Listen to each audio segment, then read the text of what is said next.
Hey everyone, welcome to your local agent podcast, episode one. I'm your host Justin, or you can call me JV for short. And today I'm accompanied by Shaletha Litt Colbert, awesome, real estate agent in Atlanta, Georgia, and Costa Rica.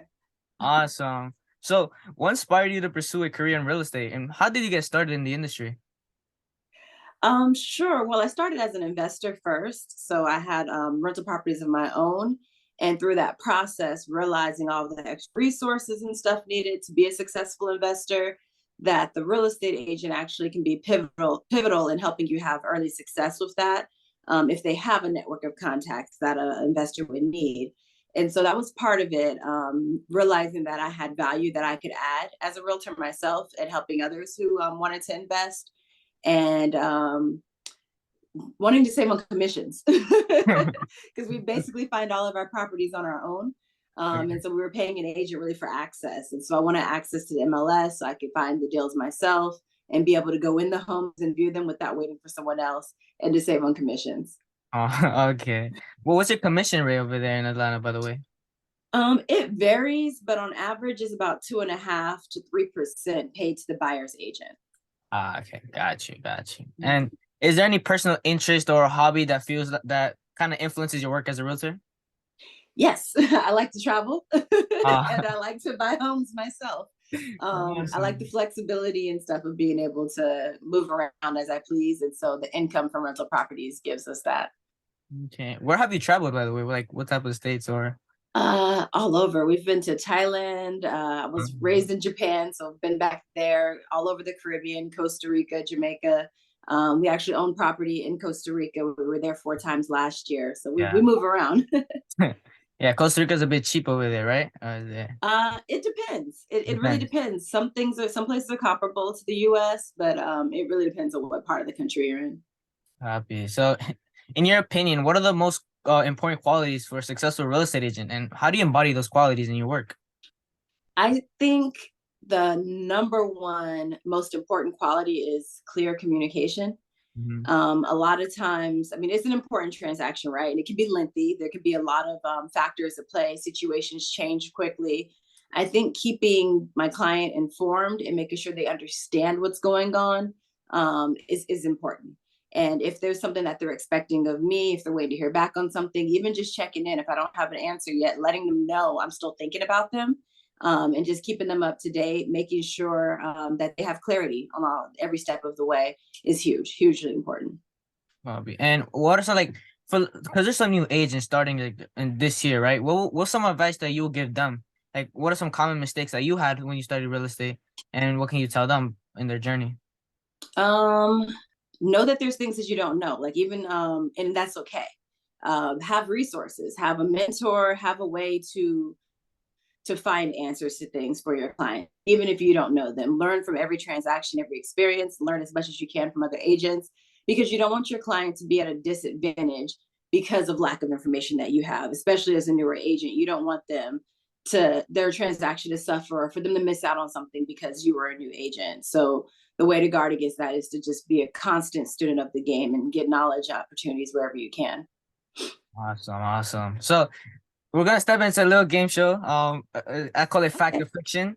It's basically Okay. about about your market and how well do you know it. So my first fact or fiction question is: the average home price in Atlanta, Georgia, is above national average. Fact or fiction? Above national average. Mhm. Ooh, I want to say well, average home price. They're going down. I would say no. I don't know. It Well, depends. Are you talking about in the city of Atlanta or metro? just like Atlanta, Georgia in general, Well, Atlanta can be expensive. I mean, if you're Mhm. taking into consideration rural areas and stuff too, I'm gonna say it's above. I don't think it's cooled since last year. Well, it's actually fact. Yeah, the average home price in Atlanta, Georgia is above the national average. According to yeah. Yeah. Yeah, according to Redfin, the average home price is around 367,000 to or 385,000, which the national average is 350,000. So yeah, you got that correct. Okay, okay, Okay, awesome. I know a little something. okay, one for one. Second one. The real estate market in Atlanta, Georgia has seen a decrease in home sales in recent years. Fact or fiction? Oh, fiction. It's actually fact. Yeah. What, a decrease? Yeah, the real Oh estate. my gosh. Yeah. What time frame are they looking back on? Last year was insane. Yeah, They have to factor that in. from 2021 that it has increased from like 2021 it has increased, but supposedly here according to Norada, I think Norada, I don't even mention Norada, Atlanta Magazine, and Mhm. Biz Journals. They said that the home like there has been a decline in home sales and new listings. Report citing decreases of 37%. However, Are they referring to from last year to now? If yeah, so, like this time, oh, absolutely. yeah, Absolutely. That's why prices were so high last year at this time, because there was so little inventory. They were flying off the shelves. But yeah, that is not the case right now. yeah, Okay. Yeah, I can agree with that. yeah. Okay, so the last one. So wait, that's you're 1 for 2, right? 1 for 2. Okay, let's see. Kind of. I needed more context for the second one, but I'll. I mean, I'll send you the sources. I'll send you the Oh, sources. you're fine. All right, so the last one, just a little tiebreaker. The majority of homes in Atlanta, Georgia, are single family homes. Fact or fiction? In the state of Georgia, Yeah, I would think single family homes. there more. I would think so. I mean, I can't speak for the whole state. I work Atlanta, but I would imagine there's not a ton of large cities. And Hmm. so with that having so much rural area, you tend to find single family homes in those areas. Well, you're correct. Yeah, That's my it's rationalization. fact. Yay. Okay, Yeah, that's but Georgia's not even my whole market. Just a stab. well, well, according is about 60% of Atlanta zone is single family houses. So I that's can see great. that. Okay, Okay, awesome, awesome. okay, 2 for 1. Awesome. Okay, so you bet the first game show you won. Congrats. Yay. All right, so now moving on to the second phase. Who do you typically work with, and why do you enjoy working with that particular group of clients? Love that you asked that, because I specialize in working with investors. Mm, I work with investors because I feel like personally that's where I can add the most value. In Atlanta, there's a million realtors here. And so one way to differentiate myself is my value proposition. And that's what I was getting at earlier with having all of the contacts, contractors, real estate attorneys, inspectors, things like that. Those are resources that investors need that I have. And then I have experience with doing rentals and running them and all of that, finding good deals, how to run the numbers. And so I feel that's where I can add the most value based on personal experience. And so I love working with investors. They're no, typically not as picky as somebody looking for a home they're going to live in, too. They're typically more easygoing. okay. What a coincidence, because I was actually gonna ask the next question. It was like, how do you approach building relationships with professionals in the industry, such as lenders, attorneys, and home inspectors? How do you approach that? Sometimes I say majority of the time is through personal use. So like Mhm. since I have rental properties here, there are often times, and even recently, where I've had to go and find a contractor. I have relationships with some that may be tied up. So a lot of times it's through personal experience, even with lenders and stuff like that.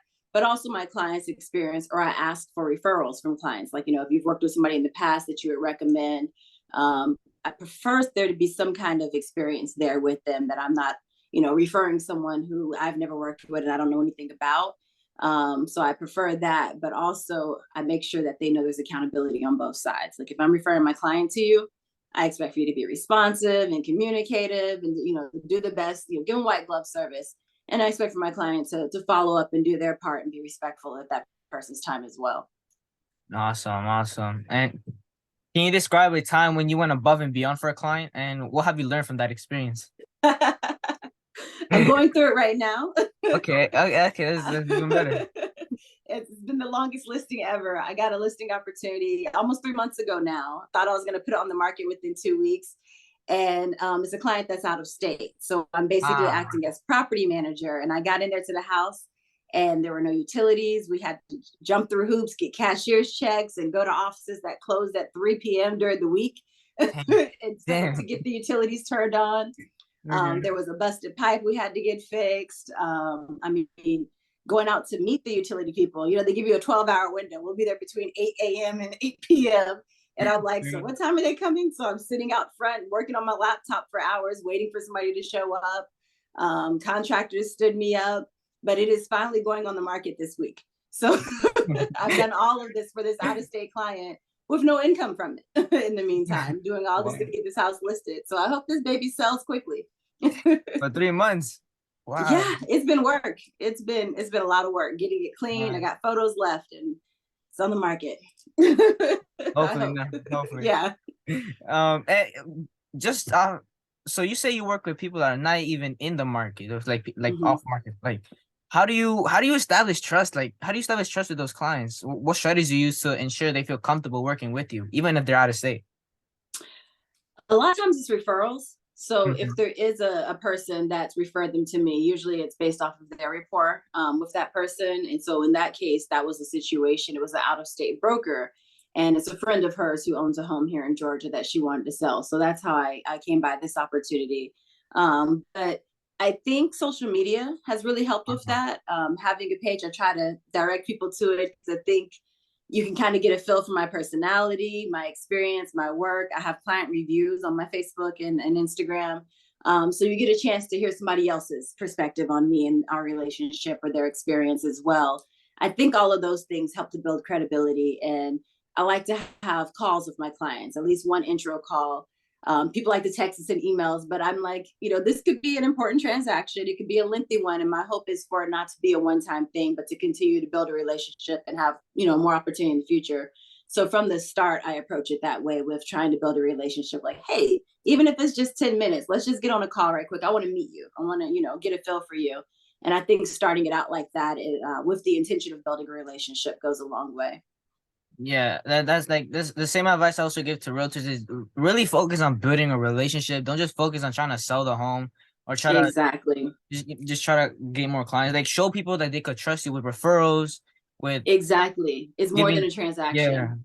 giving them like neighborhood Mhm. guides of, oh, like this, like there's a nearby restaurant, right? There's a nearby park for your child, but schools, like something simple like Exactly. that is it could really take you a long way.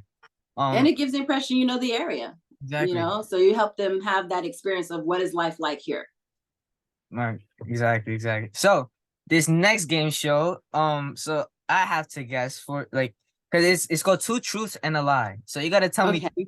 you have to tell me two truths and one lie. And it could be related to your client or any interesting fact about you. And then I have to guess Okay. which one is a lie. Sound cool? Okay. Okay. Yeah. I was thinking about that. Let's see. I think I'm a terrible liar, so I gotta fix my face. I have an advantage is you don't know me that well, so you may not be able to tell. Let's I'll see. cover my eyes just to make sure. I'll make it Airbnb related because I've been an Hmm. Airbnb host for a few years, and I think those are the wildest stories. Okay. So two truths and a lie. I once had a guest who let's see, I'm trying to think of one. I once had a guest who sent me a video of them drunk and having a party at my place. I once had a guest who, after hours after checkout, came by to do our pre-clean walkthrough, and they were still there in the bed sleep. I once had a guest who left a bag of money in the closet that my husband and I found. Okay. Two truths and a lie. Which one's the lie? Okay. So the first one has cause you say you had a lot of crazy experiences. I So the first have. one doesn't seem far off.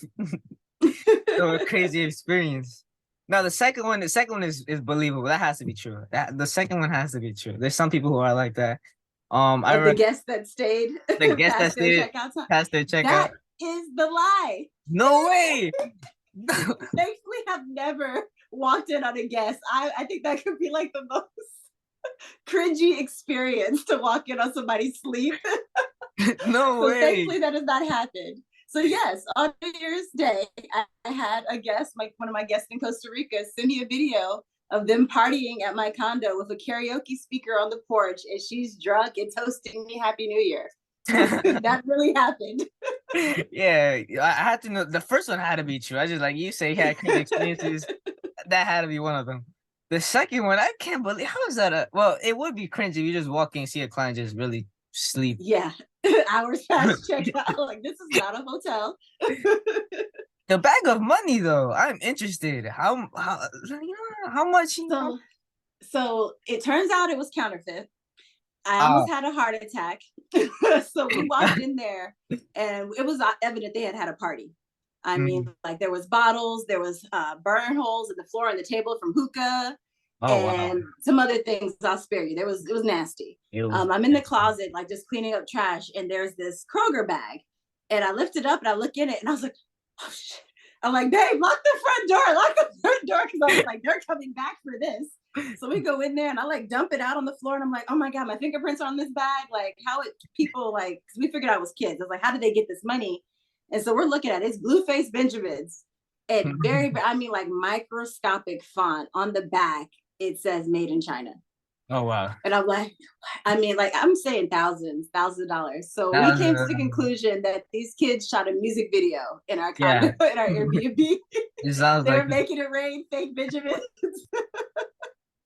that would A have been crazy mess. if it was real money. That would have been Yeah, crazy if it yeah. was real money. Okay. So the last quick segment, just really gets to know you. How do you differentiate your approach to working with clients from other real estate agents in your market? Yes. So I know a lot of agents like to keep their options open and be like, oh, I'll work with anybody. I can help anyone find a house.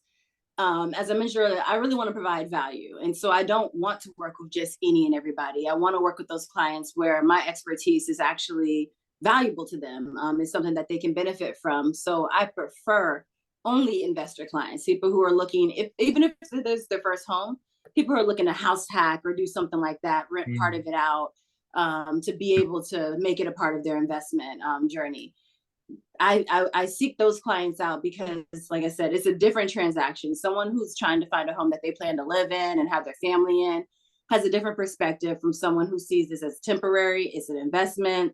The way they view it is more about what is the opportunity that's going to come from this, the potential income, the potential equity. How can this impact my future and my generation's future? That's the conversation I want to have. That's the conversation I'm looking to have with my clients. And usually they have a strong why. They need more time, they need more money, they want, freedom from their job, whatever it is.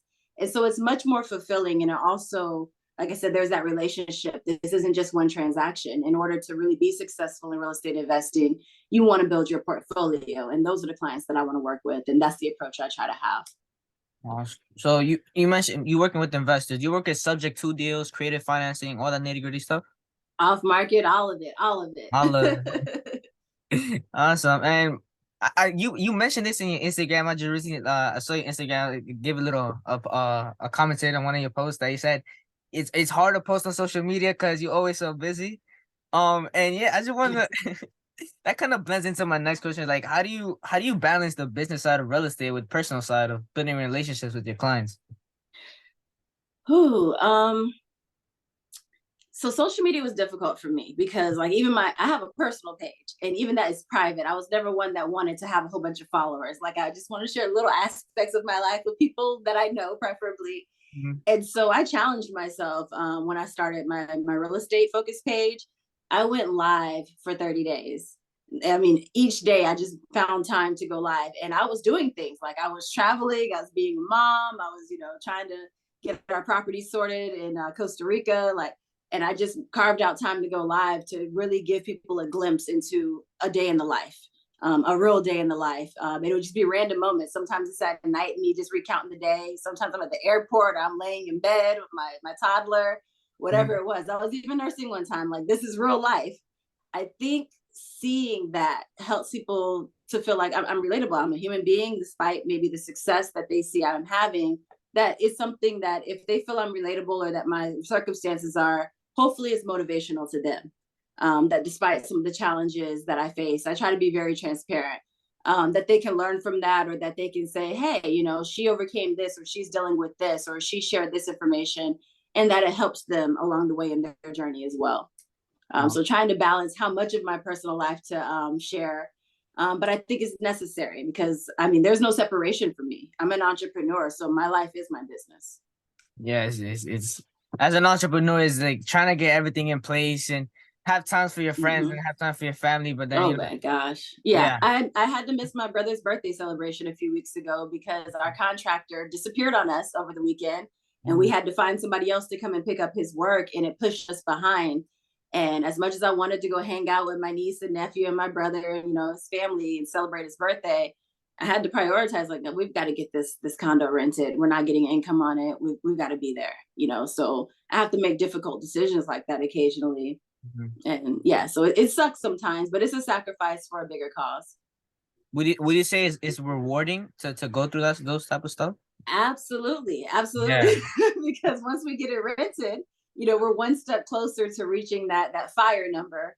That number where it's like, okay, we can rest a little bit. My husband can leave his job, and we can have just complete freedom. And so sometimes in those moments, I have to remember that's the goal. It seems a little far off, but this is just, another step along the way to reaching that goal. And when I put it in that perspective, it's worth it because I know what we want and I want it now. I don't want to have that pressure of having to work till we die. I want to get there now. I want to enjoy life now. Yeah, it's better to sacrifice your younger years to enjoy your older years. Absolutely. Because tomorrow's not guaranteed. Exactly. Imagine working to retire at 65 and then you leave work and then, something happens. You have a stroke or an accident or something life changing. And all these plans you thought you had another 20 years left. They're No, gone. I want to enjoy it now. Yeah. Now, wait, you mentioned your contract being like the most challenging, like because they left on you and then you had to like miss out on your brother's birthday. Mhm. So was that the only challenging experience, or was there even greater challenging Oh experience my that gosh. you had to go through, but actually, as it rewarded you back and you learned something from it? Yes. How we got started on our first rental. Ah. We had someone sign a lease. They didn't move in. I didn't want to hold them to the contract. There's always that balance of, being professional and being corporate, but also being human. Mhm. I could have, tried to sue them for, you signed a lease, this is an agreement, but they never moved in. So I wanted to do right by them and let them out of it, but it also placed us in a position because we're having to now try to remarket this home. And this is January of 2020. So you know what happened 2 months later, right? So the world shut down. Nobody was Yeah. moving. People didn't have Um. jobs. We tried our hand at Airbnb and we'd never done it before. And our best month was $10,000 in a month. And it was like, oh crap, I didn't know you could make this much. We didn't know what we were doing. But with that money came those challenges, those clients who were trashing the place or smoking and disturbing the neighbors. And at one point it got so bad where the HOA got involved. I had to hire an attorney, had to pay a fine and HOA fees. So it turned into an ordeal, but we learned so much and didn't let that situation stop us. We got smarter and we went and found another property that we could do it easier at in the same area. So, it comes with its challenges. And I'll admit, I was quite upset dealing with the legal aspect of things. It got drawn out for months, having to hire an attorney to defend me and spend that, money on that. It's cutting into our profit. I was pregnant at the same time, caused friction with a neighbor. It turned into a thing. So it was a lesson learned. And I always tell people, hey, before you go Airbnb somewhere, make sure you know if there's any rental restrictions, how the HOA works, if it's, rental friendly, because that matters. People sneak and do it, but it can blow up in your face. Yeah. Oh, wow. Yeah. When people first do anything, it's just really complicated. But then the amazing thing is like, look where you are now. Like, you already have a whole team, and now like, working with off market people, it's crazy. So Yeah. really, really We're running an rewarding. Airbnb in Costa Rica from Atlanta too. And We went from checking everybody in and out to having some automated processes in a foreign country. So we've learned a lot since 2020. yeah, yeah. COVID, crazy.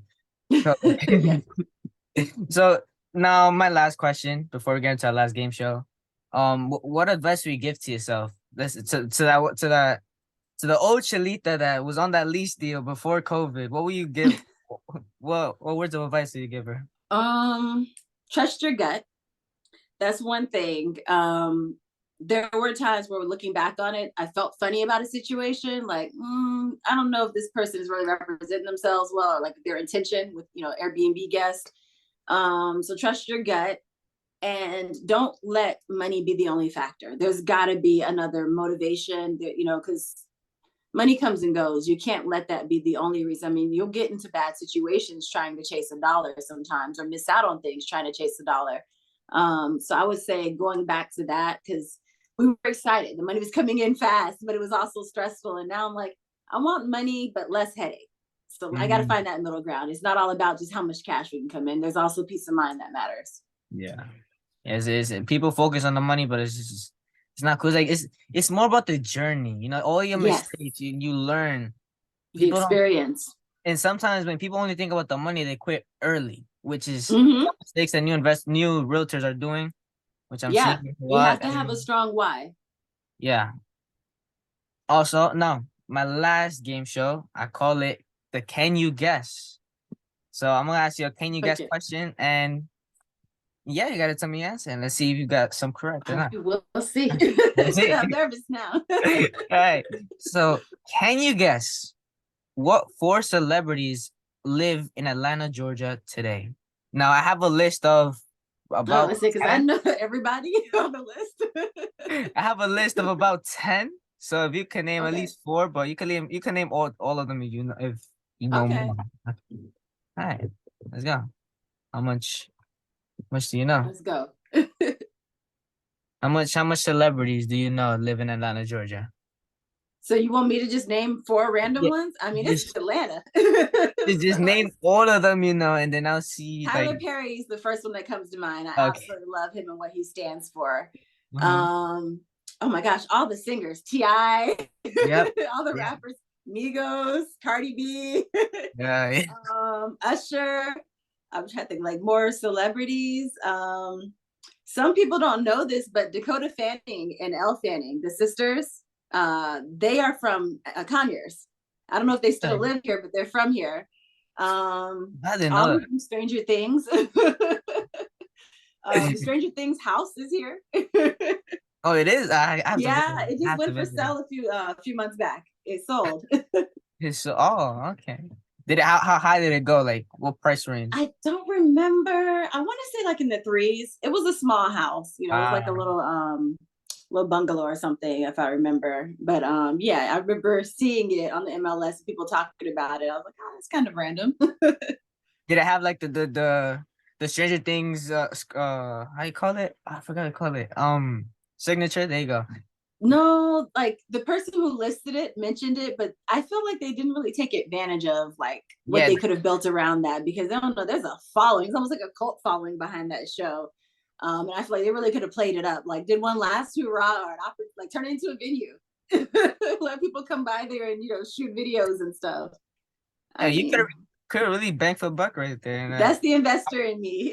Like, it would have been a could really venue. There bang was for a going to be a buck. whole Stranger Things theme and all of that. But I don't know, missed opportunity for someone. It would like you could have house like here's the Levin's room. You could rent it out. Basically. Here's Steve's Basically. room. Here's like all you could have just done that. So I was like, you invested in me as well.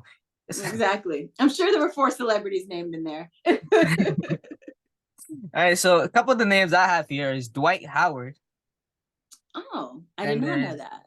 Cardi B and Offset, as you mentioned. There's Ludacris. Of course. There's Yeah. Justin Bieber. I didn't even know that. I didn't know he. That one I did not know. I Yeah. did not know I've that never either. seen him around town. There's Elton John. I don't know who. Yeah. There's That one. Mariah Carey. That's a surprise for me. I don't know. I don't know. It's just Mariah What? Carey. I Yeah. think she owns a home here, but I don't know if she lives here. Interesting. I Yeah. think she has property here, but yeah, wow. I thought she was in New York. I thought she was in Atlanta. I'm from New York, so that's like I don't see her around here. So where is? Oh well, yeah, she's born and raised in New York, if I'm not mistaken. Yeah, New York is a Yeah, crazy she used to town. be do stuff with Bad Boy. I think she was on their label with Diddy and them I didn't know back that. in the day. Back in I the didn't day, know. early 90s. I'm too young. I'm too young for that. I'm too young. My husband's that age, and he found out recently she's half black. He didn't even know. I was like, "How did you How? miss that?" Oh my. Things I Uh, assume people do. Listen, this is really crazy experience. Oh, my camera kind of shut off, so my bad. No Um, worries. Another one is Shaquille O'Neal. It's really a surprise for me as well. Sha- Yeah, yeah, Shaquille that's a O'Neal. surprise as well. I didn't know about him. Huh. And then Tyrese Gibson, and then Tiny as well. Okay, I know Tiny. That's Ti's wife, and Yeah. she's on a new show here too. They do all the reality shows here, but she's on another one. But yeah, there's a lot of them here.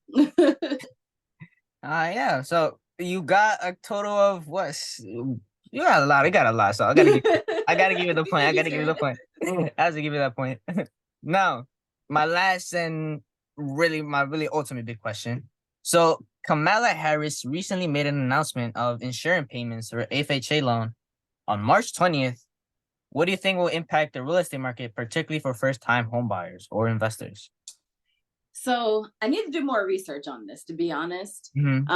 And then two, it's one of those things where there's always going to be challenges. There's always going to be something that's new or, that can pop up legislation wise or whatever. And you just kind of have to roll with the punches with these situations. Just like, all this talk about interest rates are high. Okay, well, if interest rates weren't the issue, then it would be home prices are too high, or there's not enough houses, or it's always going to be something. Like if you're looking for a reason, an excuse, you can find one.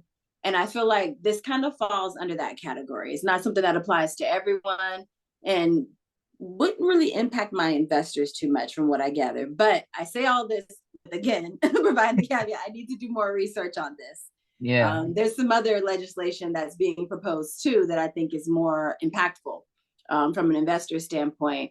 I heard Biden, for example, is proposing eliminating the what is it called? 1031 exchange. I don't know if you heard about Oh, that. yeah, yeah, yeah. No, That's huge. that's That huge. is huge. That has potential to impact the entire real estate market, with considering Yeah. how much of it is owned by investors at this point.